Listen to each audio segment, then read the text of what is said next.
Paper leak कांड की investigation CBI ने शुरू कर दी है और जल्द ही सारा सच सामने आने की उम्मीद है। लेकिन सवाल लाखों छात्रों के भविष्य का है।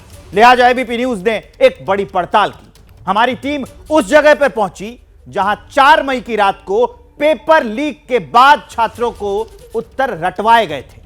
नीट पेपर लीक में एबीपी न्यूज का यह बड़ा खुलासा है। जहां उत्तर रटाए गए थे उस हॉस्टल में पहुंचा एबीपी न्यूज।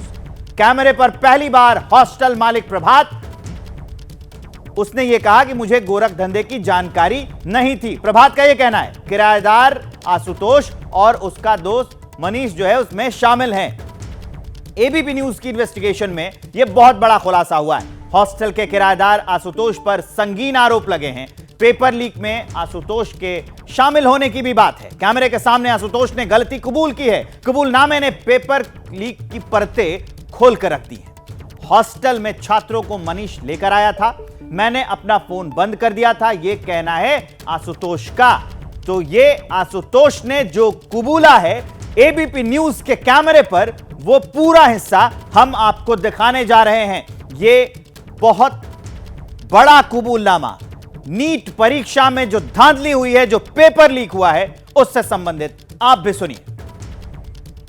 आज साफ हो जाएगा दूध का दूध पानी का पानी, कौन है बेगुनाह और कौन है गुनाहगार इस प्रश्न पत्र लीक मामले का। हम सीधे लिए चलते हैं आपको।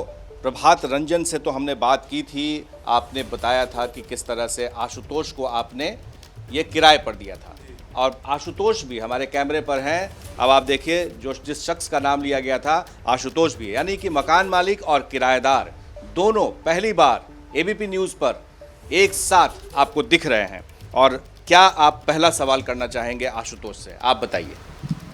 आशुतोष, मैं किराया पर तुम्हें मकान दिया था और ये सब काम मैंने 4 तारीख के नीट का लड़कन कर रखा गया, तो हमें जानकारी क्यों नहीं दी गई? क्या कारण से हमको जानकारी नहीं दी गई? बताओ। जिस समय मनीष आया था मेरे यहाँ। कौन है ये मनीष? मनीष सिगरियामा का रहने वाला लड़का है, एनजीओ वगैरह चलाता है, इंश्योरेंस का भी काम करता है। इंश्योरेंस के भी सिलसिले में मेरे पास आते रहता था। और कहाँ है अभी वो? पता नहीं है, फ़ोन नहीं लग रहा है उसका। बीच में 1-2 दिन बात हुई है, हम बोले कि तुम आके मिलो भैया भी। वो फरार है?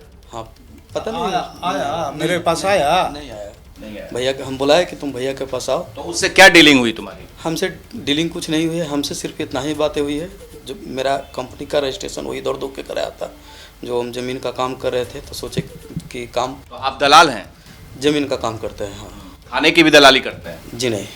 अच्छा। तो उसी सिलसिले में एक वही मनीष ही मेरा कंपनी का रजिस्ट्रेशन करा करके सारा चीज़ ला के दिया था। पैन कार्ड कंपनी का वो नहीं ला करके दिया था। 4 तारीख को सुबह में मनीष को हम बुलाए थे कि पैन कार्ड दो ला करके और हमको अकाउंट खुलवाना है। यस बैंक का एक स्टाफ है रिसू झा, वो आया था करीब 10 साढ़े 10 बजे करीब में। मेरा अकाउंट खोला, वो अपने ईमेल से पैन कार्ड निकाल के रिसू झा। मनीष से क्या डील हुई? मनीष से ऐसा कोई डील मेरे साथ। लड़के फिर कैसे रहे वहाँ? बता रहे हैं, उसके बाद बताते हैं। तो मेरा अकाउंट वगैरह सब खुल गया। उसके बाद मनीष बोला कि आशुतोष जी सब काम आपका हम कर देते हैं, मेरा भी काम आप कर दीजिएगा। तो बोले कि बोलिए, होने लायक रहेगा तो करेंगे, नहीं तो नहीं हो। तो फिर बोला कि रात में आज कुछ परीक्षार्थी है, कल एग्ज़ाम है, बाहर से आ रहा है, मेरे जान पहचान का है, रात में रहेगा, सुबह 6 बजे चल जाएगा। तो हम बोले कि ऐसा कोई है तो एक बार आप करीब 2 बजे के करीब है, 2 बजे तक मनीष मेरे यहाँ था।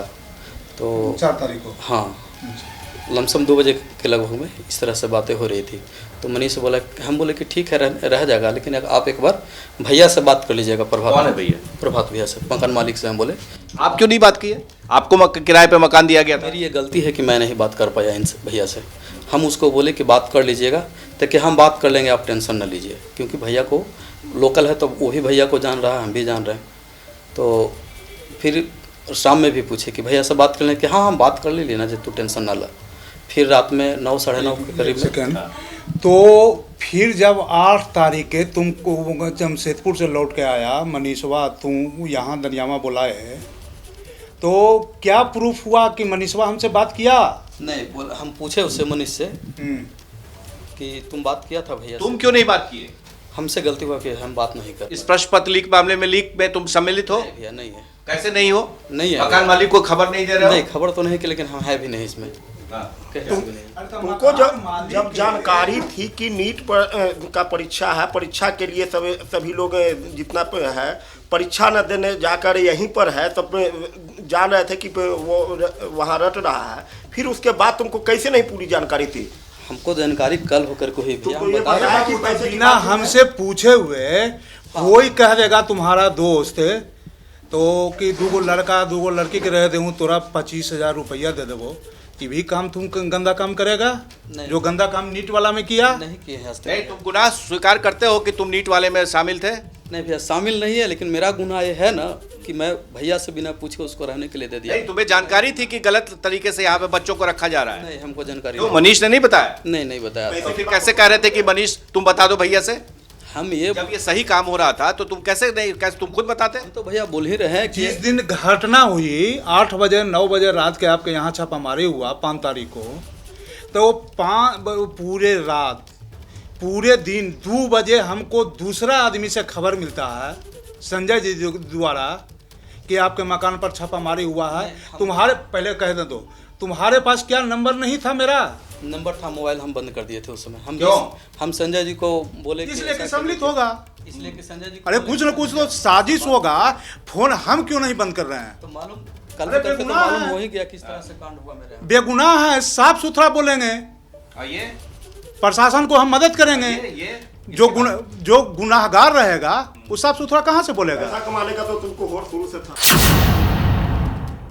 तो आपने सुना कि जिस हॉस्टल में पेपर लीक के बाद छात्रों को उत्तर रटाए गए, वहां के मालिक और किराएदार ने कितने बड़े खुलासे किए।